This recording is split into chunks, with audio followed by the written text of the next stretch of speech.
Basics हमने सीख लिए, देख लिए। अब आते हैं थियरम्स में। देखिए, थियरम से बिल्कुल ऐसा नहीं सोचना है कि नहीं आएगा मुझे, कितना भी हम समझ ले, कितना भी कोई हमें समझा दे, हम आगे भूल जाएंगे। ह्यूमन नेचर है, भूलते सभी है, बड़े भी भूलते हैं, मैं भी एक टीचर हूं, मैं भी भूलता हूं। ऐसा इसका मतलब ये नहीं है कि हमें सीखना नहीं है, हर एक चीज को सीखना पड़ता है। अगर सीखेंगे ही नहीं तो समझेंगे कैसे और वो हमें आएगा कैसे। और अगर भूलते हैं तो वो ह्यूमन नेचर है, आपको प्रैक्टिस करते रहना है टाइम टू टाइम, तभी ही आपका ब्रेन आपको याद दिलाएगा कि हाँ ये चीज आपने 10 बार किया था, 10 बार में 5वें बार में ये गलतियां हो रही थी, 6th टाइम आपने ये गलतियां सुधारी थी। उस तरीके से याद रहता है। एक ही बार करने से कोई भी चीज याद नहीं रहता है, चाहे वो कितना भी जीनियस हो। ठीक है, तो यहां पर हम सब क्या है, जीनियस है। हमको सीखना है, सीखेंगे नहीं तो आएगा नहीं। नोट डाउन करना है जो भी मैं पॉइंट्स बताऊंगा। कैसा है, थियरम है। एक बार अगर ये थियरम आ गया तो आपको 2 थियरम आ गए एग्जाम के पॉइंट ऑफ व्यू से। एक थियरम का तो यूज हो ही जाता है कहीं ना कहीं, कोई भी एक सम में। तो आपको ध्यान देना है कि ये थियरम से हमें सिर्फ क्या चीज को याद रखना है। चलिए शुरू करते हैं। तो टैंजेंट थियरम में यह बताया गया है कि the tangent at any point of a circle, any point का मतलब मैं आपको फिर से ये पेज दिखाना चाहूंगा, एनी पॉइंट कहीं पर भी, ठीक है, इज परपेंडिक्यूलर। नाउ परपेंडिक्यूलर क्या होता है, तो हम पहले इसमें एक टैंजेंट बना लेते हैं। दिस इज द टैंजेंट, ठीक है। टैंजेंट एक पॉइंट पे टच है, okay. The tangent at any point of a circle, पूरे सर्कल में एक पॉइंट पे हमने ले लिया, is perpendicular to the radius through the point of contact. Radius कहां से बनता है, सर्कल के सेंटर से। नाउ सेंटर से कहीं पर भी रेडियस बनेगा, बट यहां पर क्या बोला है कि पॉइंट ऑफ कांटेक्ट, जो पॉइंट ऑफ कांटेक्ट के साथ टैंजेंट है उसके साथ आपको क्या करना है, सर्कल के सेंटर से एक रेडियस आपको बनाना है। तो हम बना लेते हैं सेंटर से पॉइंट ऑफ कांटेक्ट तक। नाउ परपेंडिक्यूलर, ये परपेंडिक्यूलर क्या होता है, परपेंडिक्यूलर का मतलब होता है 90 डिग्री एंगल। 90 डिग्री एंगल का एक और नाम क्या है, राइट एंगल, ठीक है ना, राइट एंगल। नाउ ये 90 डिग्री एंगल या राइट एंगल कहां बन रहा है, देखिए परपेंडिक्यूलर, एक स्ट्रेट हॉरिजॉन्टल लाइन, ये आपका हो गया स्ट्रेट लाइन हॉरिजॉन्टल, और एक ऐसा वर्टिकल लाइन, ठीक है। इस चीज को हम बोलते हैं परपेंडिक्यूलर। अब इस परपेंडिक्यूलर के वजह से 90 डिग्री का एंगल क्रिएट होता है, कहां पर, यहां पर, ये side and other opposite side, means यहां पर 2 राइट एंगल क्रिएट हुए हैं, ठीक है। अगर मैं इसको नाम दे दूं तो कुछ इस तरीके से होगा। इस सेंटर को दे देते O A, इसको दे देते Q, और यहां पर दे देते P। Segment OA is perpendicular to PQ। समझ आया, OA is perpendicular to PQ। इस चीज को ऐसे पढ़ते हैं। नाउ इसके वजह से 2 राइट एंगल क्रिएट हुए। राइट एंगल्स के नाम क्या है, ये है एंगल का सिंबल, एंगल OAQ, OAQ। अब मैं अगर OAQ बोल रहा हूं तो मैं एंगल की बात कर रहा हूं, लेकिन इन तीनों लेटर्स में से कौन सा लेटर मुझे डिनोट करता है कि वो एंगल है, वो एंगल के वहां पर बैठा हुआ है। तो जब कभी आप एंगल OAQ या ABC PQR कुछ भी लिखिए, मिडल वाला जो लेटर होगा ना वो डिनोट करेगा कि वो एंगल के जगह पे बैठा हुआ है। तो A is the angle, and कितना डिग्री है वो, 90 डिग्री है वो। मींस ये कौन सा एंगल क्रिएट किया, राइट एंगल क्रिएट किया।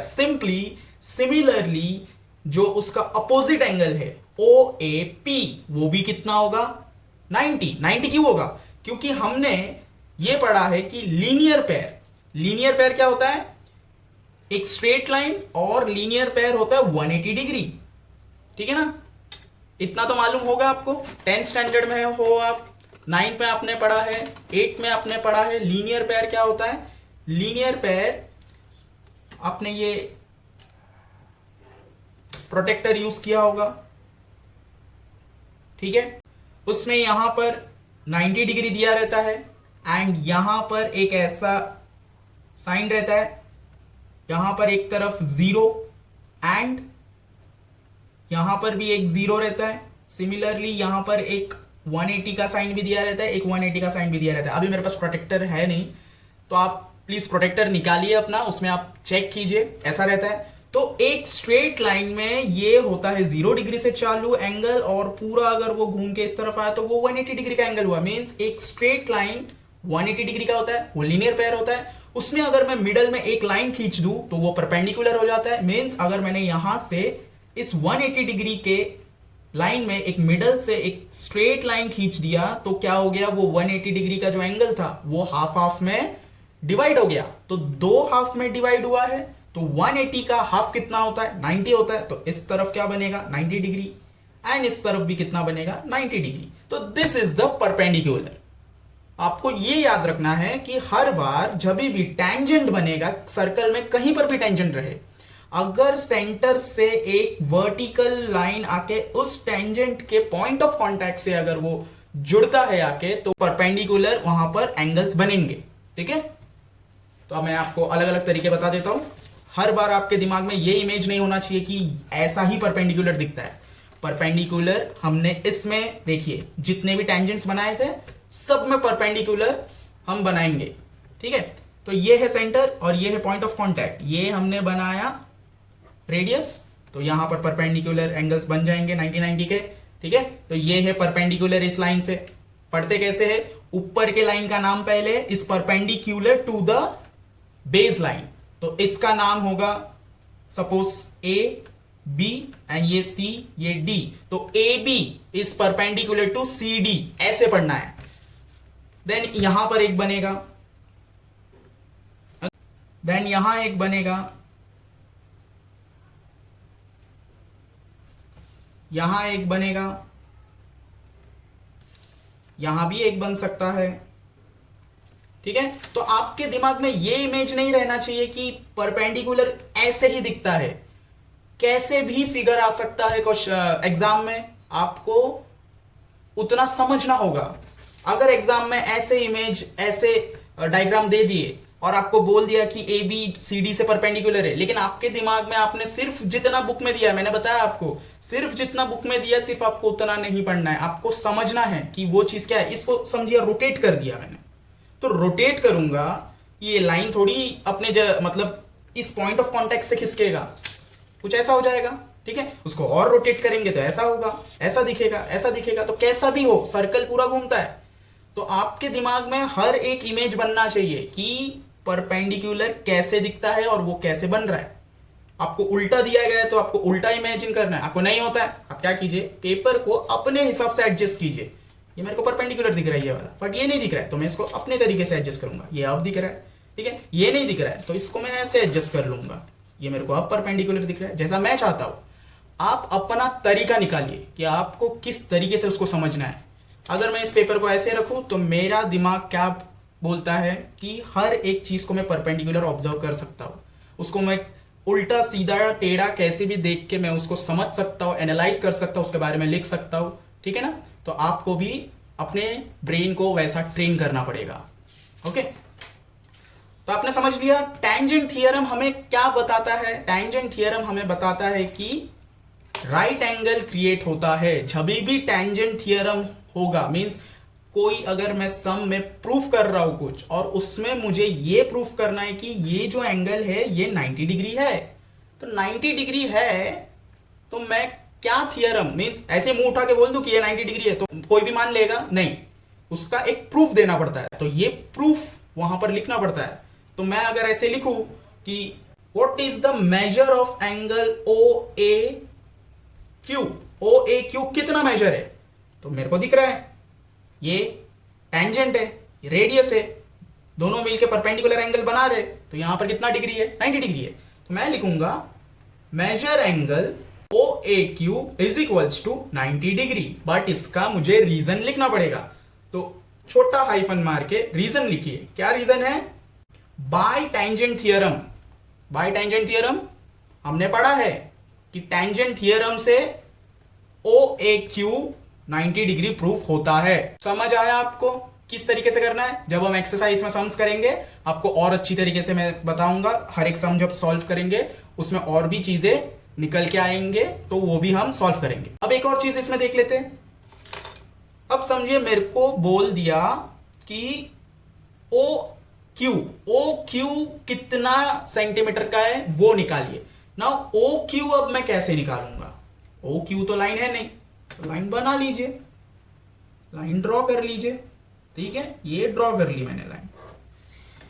अब मुझे मेजरमेंट पूछा है कि यहां पर मैंने एंगल की बात की थी, एंगल, मेजर ऑफ एंगल। अब मैं बात कर रहा हूं मेजर ऑफ सेगमेंट OQ।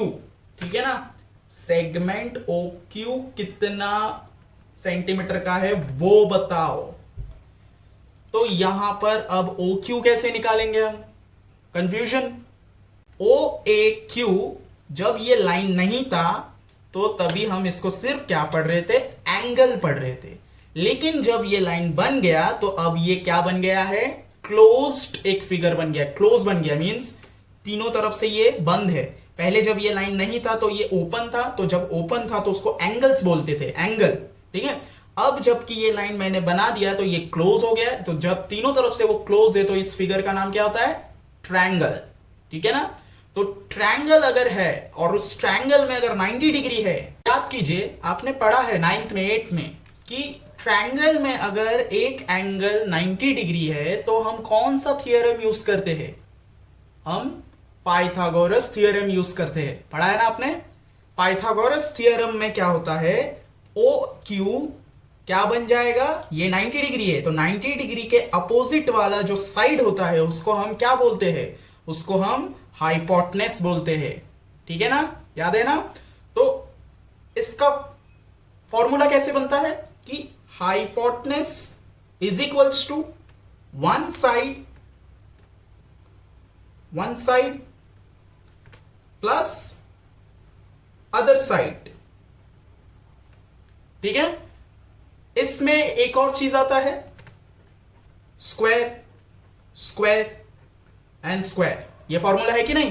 तो जरा इसको सिर्फ और सिर्फ अब हम इसमें सिर्फ सीख रहे हैं कि पाइथागोरस थ्योरम अप्लाई करना है। हम जब एक्सरसाइज करेंगे हम उसमें अप्लाई करेंगे, हम सिर्फ इसमें देख रहे हैं कि होता कैसे है। तो पाइथागोरस थ्योरम में हाइपोटेनस एक तरफ रहता है इक्वल टू के, तो उसका नाम क्या है? OQ is equals to one side OA square is equals to other side AQ। अब समझिए आपको ये दो का वैल्यू दिया हुआ होगा, ये दो के वैल्यू को हम आगे सॉल्व करेंगे तो जो भी वैल्यू आएगा वो इसका क्या होगा? वैल्यू माना जाएगा और OQ उस तरीके से निकल के आएगा। तो समझ में आ रहा है आपको कि कैसे सम्स आने वाले हैं और कहां पर हमें बाय टेंजेंट थियरम भी लिख के बताना है, और अगर बाय टेंजेंट थियरम आ रहा है तो वो कितना डिग्री का होगा। ठीक है, इतना क्लियर? Tangent theorem clear?